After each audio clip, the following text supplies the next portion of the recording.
Today we're going to talk about definitions, and especially geometric definitions. Here are some steps to creating a good geometric definition. You want to classify your term, tell me what type of term it is, where does it come from. You want to differentiate it, that means how does it differ from others that are like it.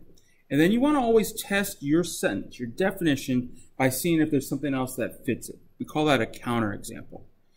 Sometimes if you make a really good definition, there won't be a counterexample to prove it wrong. Sometimes you might have to clarify your definition to make sure it makes sense. A couple of things that you need to see, because you'll see these in some of the diagrams, is you'll see some more symbols.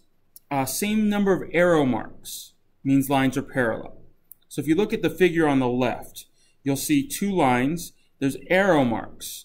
They're not tick marks saying that they're equal. They're just saying what direction things are flowing. That means parallel. If you look, it says I is parallel to J and has two lines going down. So if you see that on a worksheet inside the book, it means that those two lines are parallel and you can put those markings there. On the diagram on the right, if you look, you'll see that there's a little box in each of the corners right where those lines meet. That means 90 degrees. That means perpendicular. So you're going to see here that term quite a bit. Now if you look, it says K, it has like an upside down T and L. That means K is perpendicular to L. That means those two lines meet at a 90 degree angle. So I just wanted you to see those in case you see them elsewhere. Now we're going to be talking about making definitions. One of the things we're going to be doing today is making definitions based upon certain figures. So if we look at these figures right here, same figures we just saw on the previous slide, I want to define what does it mean to have parallel lines. So we want to classify it. We want to make sure it matches up with what we're talking about. So for parallel lines, this would be a sample definition. Parallel lines are lines that never intersect. So if you look at the figure on the left, they never touch. That's what the definition of parallel means. Now, perpendicular lines, how would we write that definition? Notice I'm starting with the term perpendicular lines, and I say they're lines because they are lines, that blank. What you need to do is put in that end of the sentence to define them. We're going to be doing that for all of the other figures that are listed on your sheet for notes. So let's look. Here I have a right angle. How would I define that using the same type of definition? For instance, I'd say a right angle is an angle that, and then you have to fill in the rest. We're going to do the same thing for acute angle. What do you think the definition of an acute angle is?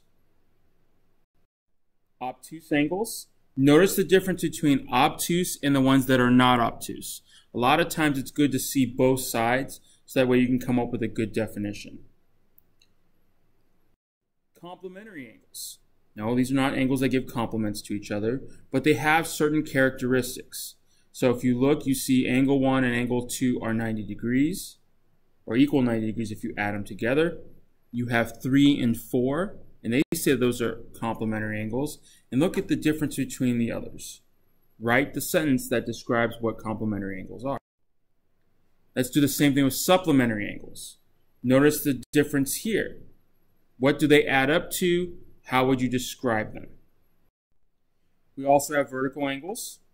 So we would say that 1 and 2 are vertical angles.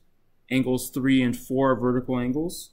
And then you see the letters that define those angles for the other one. Notice the difference between those and the ones on the right. Linear pair angles. So linear usually means line, keep that in mind. Pair means two, so use that to help you write a sentence that describes linear pair of angles.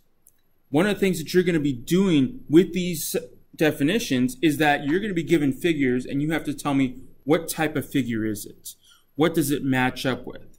Now, if you're running into an issue figuring out what the actual definition is, feel free to Google it.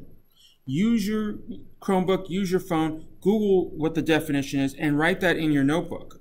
Make sure you have examples, probably picture examples of each type, so that way you can reference it when you're doing your assignment. which, by the way, is in the lower right-hand corner. Make sure you complete that assignment. Make sure you get a book, and hopefully you'll get this done before you have to leave.